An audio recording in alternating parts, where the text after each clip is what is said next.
So ప్రభుత్వం ఇంకా ఆలోచిస్తూ ఉంది తటపాయిస్తుంది, ఇంకా ఆ తటపాయింపులు లేవు. మీకు వెరీ స్టర్న్గా వెరీ ఫర్మ్గా చెప్తున్నాం, రెడ్ శాండ్ స్మగ్లర్స్ అందరికీ కూడా, దాంట్లో పాల్గొనే వాళ్ళు ప్రతి ఒక్కరికి కూడా it's a matter of time. So మీ అందరూ కూడా మర్యాదగా మీరు వెనక్కి వెళ్ళిపోయి వేరే పనులు చూసుకుంటారా లేదా ఇవే చేస్తారనేది చాయిస్ ఇస్ యువర్స్. ఎందుకంటే వన్స్ మేము ఆపరేషన్ స్టార్ట్ చేసినప్పుడు మటుకు ముఖ్యమంత్రి గారి దృష్టికి తీసుకెళ్తాం, ఆల్రెడీ ఆయన స్టార్ట్ చేశారు.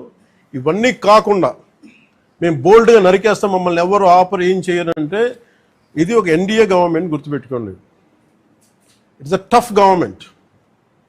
ప్రజల వెల్ఫేర్ ఎంత కోరుకుంటుందో, పర్యావరణాన్ని ప్రకృతిని మీరు విధ్వంసం చేసి ఎర్రచందనాన్ని అడ్డగోలుగా మీరు నరికేసి మీకు కనిపించేది ఈరోజు వెళ్ళి చూస్తున్న 160,000 ఎర్రచందనం చెట్లు నరికేసి ఎన్ని వేల కోట్లు డబ్బులు చేసుకున్నారు. ఎవరిని మేము వదలం. ఇది మేము ఛాలెంజ్గా మీరు తీసుకొని మీరు చేస్తారంటే సంతోషంగా తీసుకోండి, ఆ కాన్సిక్వెన్స్ మీరు ఫేస్ చేద్దరు. ఇది చెప్పడానికి మీ అందరికీ పాత్రికేయ సోదరులందరికీ తెలియజేస్తాం. Thank you sir. జై హింద్.